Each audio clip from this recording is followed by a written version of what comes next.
Allez, on est de retour avec une toute nouvelle série de vidéos. Je vous l'avais promis après les 30-30 de l'UTMB en 2024 qu'une nouvelle série verrait le jour certainement sur une autre course. Et c'est chose faite avec, vous l'avez vu dans le titre, à la conquête de l'Ouest, où nous allons vidéo après vidéo décortiquer ce qui va être pour moi le gros morceau de cette saison, la Western State 2025, tant le plateau est alléchant. Vous connaissez certainement pas mal de gros noms qui vont prendre le départ comme Jim Walmsley ou Kilian Jornet. Hop. Alors, gros changement, on fait une pause dans la vidéo. Pas de Jim Walmsley sur la liste des participants. Son nom a été retiré. Il a été remplacé par quelqu'un de la waiting list, donc de la liste d'attente. On peut voir aussi sur le screen que je vous mets que Hayden Hawks a été lui aussi remplacé. Lui, il a annoncé sur les réseaux sociaux.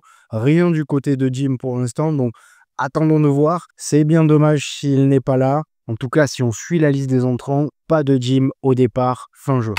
Mais ce sera aussi l'occasion de vous faire découvrir d'autres coureurs, alors américains ou non, qui ont tous leur chance d'aller chercher une très grosse perf. Il y a à coup sûr plusieurs grosses perfs qui vont tomber, car les records n'arrêtent pas de pleuvoir de l'autre côté de l'Atlantique et pas que. Et cette Western State 2025 ne devrait pas déroger à la règle, tant ils sont nombreux à pouvoir faire tomber le record détenu par Jim Walmsley. Bref, ça va être un régal et du coup, on se retrouvera tous les mercredis jusqu'au départ, le 28 juin, pour une vidéo sur un thème bien précis, avec, qui sera en lien avec ce mythe de notre sport. Chaque épisode sera dispo en podcast pour que vous puissiez en profiter de partout.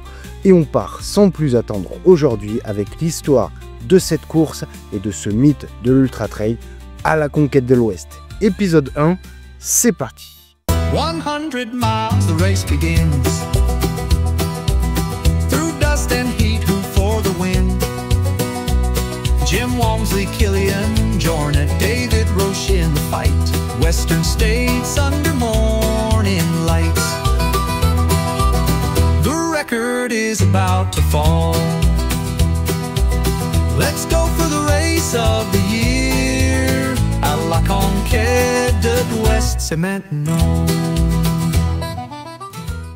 Allez, alors aujourd'hui on va plonger dans l'histoire de cette course légendaire qu'est la Western State Endurance Run, et nous allons voir comment un simple pari sur des chevaux s'est transformé en l'un des défis d'endurance les plus prestigieux de la planète. Et c'est cette incroyable histoire que je vais essayer de vous raconter dans cette vidéo. Alors, tout commence en 1955, plus précisément le 20 janvier 1955, où une réunion historique a lieu à Auburn. Des représentants des clubs équestres locaux se réunissent pour planifier un grand événement équestre comprenant plusieurs types de courses, dont une épreuve d'endurance de 100 miles en une seule journée. Et un certain Wendell Robbie, présent à cette réunion, va pousser l'idée de cette course d'une journée face à quelques sceptiques qui doutent qu'un cheval puisse parcourir une telle distance en si peu de temps. Il va alors être nommé au comité d'organisation de cette épreuve et c'est ainsi que naît la Tahoe to Auburn Trail Ride, ouverte à tous les cavaliers. Et c'est quelques mois plus tard, le 28 août 1955, que Wendell Robbie et 4 autres cavaliers partent du bureau de poste de Tahoe City pour rejoindre Auburn. Ils ont réussi leur pari et ils prouvent qu'un cheval peut bien et bien parcourir 100 miles en une seule journée en suivant ce qui deviendra plus tard le tracé de la Western State Endurance Run. Ce défi donc réussi donne naissance à la Western State Trail Foundation et à la course qui est plus connue sous le nom de Davis Cup. Et pendant près de 20 ans, ce parcours restera exclusivement le territoire des cavaliers à cheval. Puis vient 1972, un premier pas est franchi vers ce qui deviendra notre course Ultra Trail, puisque cette année-là, un groupe de 20 soldats américains de la 6e division du 67e régiment d'artillerie de défense aérienne de Fort Riley, au Kansas, tente de parcourir à pied, sans s'arrêter, ce fameux parcours. Ils partent un jour avant la Davis Cup, guidés par un cavalier local, Jim Larimer. Et 7 de ces soldats parviennent à terminer le parcours en moins de 48 heures, réalisant alors ce que les journaux locaux appelleront la première Auburn Endurance March. Mais c'est 2 ans plus tard, en 1974, que l'histoire s'accélère vraiment. Et cette année-là, un vétéran de la Davis Cup, Gordy Hansleit, n'a plus de cheval pour participer à la course équestre. Et ça n'a pas l'air de le déranger, puisqu'avec l'encouragement de Drusilla Barner, la première femme à avoir remporté la Davis Cup et secrétaire de la Western State Trail Foundation, que Gordy décide de se joindre aux chevaux, mais à pied. Et son pari fou, et quel pari fou, voir s'il peut terminer le parcours en courant, tout en respectant la limite des 24 heures qui était imposée aux cavaliers et leurs chevaux. Résultat, il va mettre 23 heures et 42 minutes et Gordy va franchir la ligne d'arrivée à Auburn, prouvant qu'un coureur pouvait effectivement parcourir l'intégralité du trail dans le même délai que les chevaux. Et là, l'exploit de Gordy aurait pu rester une simple anecdote dans les journaux locaux, mais l'histoire ne s'arrête pas là. Tous les ans, des coureurs vont eux aussi tenter l'aventure à pied aux côtés des chevaux. En 1975, un deuxième coureur, Ron Kelly, tente la même aventure, mais il va abandonner à 3 miles de l'arrivée. Alors, je n'ai pas trouvé pourquoi il abandonne, parce qu'en plus, il était dans les temps, mais il va abandonner. Et l'année suivante, en 1976 aussi, un autre coureur va terminer le parcours, mais avec 30 minutes au-delà des 24 heures. Donc, ça ne sera pas validé. Mais c'est l'année 77 qui marque un tournant décisif, parce que voyant et comprenant un succès naissant, une première Western State Endurance Run officielle est organisée en complément de la Davis Cup, donc de la course équestre. Et il y a 14 coureurs venus de 4 États américains différents qui vont s'aligner au départ. Les coureurs seront suivis par le docteur Bob Lind, qui les surveille aux 3 ponts de contrôle qui, à la base, étaient des ponts de contrôle vétérinaires prévus pour les chevaux. Mais voilà, il fera passer à chaque fois et à chaque coureur une batterie de tests pour voir un peu comment se comporte le corps humain sur une telle distance. Et un modèle qu'on connaît bien aujourd'hui va aussi voir le jour, car bien que l'organisation transporte l'équipement de rechange des participants, les coureurs sont responsables de leur propre ravitaillement, à l'exception de l'eau. Donc c'est exactement ce qu'on retrouve aujourd'hui sur tous nos trails à travers le monde. Et au final, cette première édition, il y aura 3 finishers. Andy Gonzalez, 22 ans, en un temps record de 22h57, ainsi que Peter Mattei et Ralph Paffenbager, âgés de 53 et 54 ans, qui finissent ensemble la ligne d'arrivée en 28h36.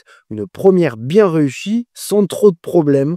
Et le conseil d'administration de la Western State Endurance Run est formé, principalement constitué de quelques coureurs et cavaliers qui avaient aidé à surveiller la progression des 14 pionniers. Ce qui va en découler, ce sera une indépendance totale pour la Western State Endurance Run, grâce aux efforts d'un groupe de passionnés. Ils sont 4, appelés le Gang des 4, composé de Phil Gardner, Molly Vermore, Shannon Whale et surtout Kurt Sproul.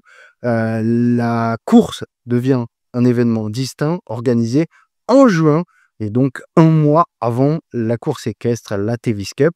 Donc voilà, ça devient vraiment un événement qui est totalement distinct et ça devient une course à part entière. Et forcément, l'événement va connaître un développement considérable avec la mise en place de 21 postes de ravitaillement et 6 contrôles médicaux grâce à un nombre croissant de bénévoles et au soutien du shérif du comté de Placer. Et en 78, ce sont quelques 63 aventuriers qui vont participer à la course. Et la première femme, Pat Smith, termine en 29h34. Ces premières années sont marquées par beaucoup d'expérimentation et de recherche, d'apprentissage sur le corps humain, notamment sur l'hydratation et la nutrition des coureurs sur une distance de 100 miles, chose qu'on voit encore de nos jours sur la Western. Et en 1979, la popularité de la course explose. 143 coureurs venus de 21 États américains, de 3 pays étrangers différents qui vont tenter l'aventure. Depuis, l'intérêt pour la course n'a jamais cessé de croître et la demande dépasse désormais largement les 369 places disponibles chaque année. Aujourd'hui, la Western States est devenue l'une des courses d'ultra trail les plus emblématiques au monde et elle attire des athlètes du monde entier qui se retrouvent à Olympic Valley le dernier week-end de juin pour partager cette expérience unique et énormément de coureurs adeptes d'ultra trail veulent préparer et participer au mythe de l'ultra trail américain. La course a vu naître des légendes comme Ann Trason qui détient le record avec 14 victoires de 1989 à 2003 ou Scott Jurek, vainqueur pendant 7 années consécutives de 1999 à 2005. Et bien sûr, plus récemment, en 2019, la fusée Jim Walmsley qui a remporté la course en un temps record de 14h09 et 28 secondes, établissant le temps le plus rapide de l'histoire de l'événement, bien loin des 23h42 de Gordy Slate sur la toute première tentative. Côté féminin, c'est bien sûr la Queen Courtney Dauwalter qui a établi le nouveau record féminin de 15h29 et 33 secondes en 2023. Elle a remporté la course pour la deuxième fois et cette même année, donc en 2023, elle avait réussi le triplé historique en devenant la première personne à remporter la Western State, la Hard Rock et l'UTMB dans une même année. On le verra plus tard dans la série, mais quelque chose me dit que le record masculin pourrait bel et bien tomber cette année. Mais ça, c'est pas le sujet du jour. Autre point intéressant aussi, c'est une des grandes particularités de la Western State, comme de nombreuses courses d'ultra de 100 miles aux États-Unis, les finishers ne reçoivent pas de médailles, mais des boucles de ceinture. Cette tradition vient elle aussi d'une histoire commune entre l'ultra trail et les courses d'endurance équestre. Et donc la Western décerne une boucle de ceinture en argent aux finishers en moins de 24 heures et une boucle de ceinture en bronze aux finishers en moins de 30 heures. Vous savez ce qu'il vous reste à faire si vous voulez vous pavaner au bureau lundi matin avec une ceinture qui brille. Voilà, il vous faut aller à la Western et terminer au moins en moins de 30 heures. Et puis, ce qu'il faut savoir, c'est que grâce à la fondation, la Western State n'est pas seulement une course, c'est aussi une entité qui lutte pour la préservation des sentiers historiques américains. Alors, il y a eu plusieurs exemples récemment, notamment en 2007, où l'État de Californie a acquis un ranch qui passait pas loin du parcours. Et ce ranch était voué et destiné à terminer en une station de transfert de déchets. Et grâce à la Western State Foundation, ce ranch a pu être récupéré. Puis plus récemment, il y a eu une première étape vers une possible désignation du Western State Trail, donc tout le sentier, comme National Historic Trail, ce qui lui apporterait le plus haut niveau de protection fédérale. Et tous ces efforts montrent à quel point la course est devenue importante dans le paysage américain et à quel point la Western State Trail Foundation lutte dans la préservation du patrimoine naturel autour de la course. Certains pourraient peut-être s'en inspirer, mais bon, ça, c'est pas le sujet. Alors, c'est sûr, c'est difficile d'estimer l'impact qu'a eu la Western State sur le développement de l'ultra trail dans le monde entier, mais nul doute que cette course a eu un impact considérable. Déjà, en tant que première course officielle de 100 miles en ultra trail, elle a créé un format qui s'est répandu sur tous les continents. De nombreux événements se sont directement inspirés de son modèle, tant dans l'organisation que dans la philosophie et la réflexion autour de l'épreuve. Car oui, on l'a vu tout à l'heure, la Western State a été l'un des premiers laboratoires qui a contribué à l'évolution des connaissances en matière de physiologie dans l'endurance. Les recherches médicales menées pendant la course par le Dr Bob Lind et d'autres médecins ont permis des avancées significatives dans la compréhension du manque de sodium, par exemple, dans l'organisme, mais aussi de la gestion de la chaleur et surtout sur la nutrition en ultra-endurance. Et il faut le dire que toutes ces connaissances qui sont nées sur les sentiers californiens ont bénéficié aux coureurs du monde et bénéficient actuellement aux coureurs du monde entier. Et tout ce qu'on voit aujourd'hui sur les courses à travers le monde, tous les standards que sont le système d'aide médicale et de suivi des coureurs, l'organisation des ravitaillements et même l'idée d'une qualification rigoureuse pour participer, ont été repris à travers le monde via la Western State. Son modèle aussi de points qualificatifs a été repris par de nombreuses grandes courses comme l'UTMB. Et ce qu'on peut dire, c'est que ce qui n'était à la base qu'un défi local entre cavaliers et coureurs est devenu une référence dans le petit milieu de l'endurance et du trail et un rêve pour des milliers de coureurs à travers le monde. Voilà pour ce premier épisode, je l'espère, qui vous aura appris pas mal de choses et qui vous aura appris un peu plus sur l'histoire incroyable de la Western State, cette course mythique qui est passée d'un simple défi à cheval à l'une des épreuves d'endurance les plus prestigieuses au monde. Dans le prochain épisode, nous allons essayer de décortiquer un peu le parcours et essayer de voir quelles sont les différentes sections qui sont toutes emblématiques, mais lesquelles sont les plus importantes peut-être pour essayer d'aller viser un record, mais aussi analyser les temps des autres années avec les grandes différences météorologiques qu'il y a pu y avoir. Et je vais essayer de vous expliquer au mieux le système de loterie qui est propre aux courses américaines. En attendant, n'hésitez pas à me donner vos impressions sur ce premier épisode d'À la conquête de l'Ouest en commentaire, à ajouter aussi vos propres infos. On continue à échanger et bien sûr, n'hésitez pas à vous abonner pour ne pas louper les prochains épisodes de cette série sur la Western State. Allez, on se dit à très vite pour de nouvelles aventures. C'était Arnaud pour Endurance Show. Ciao!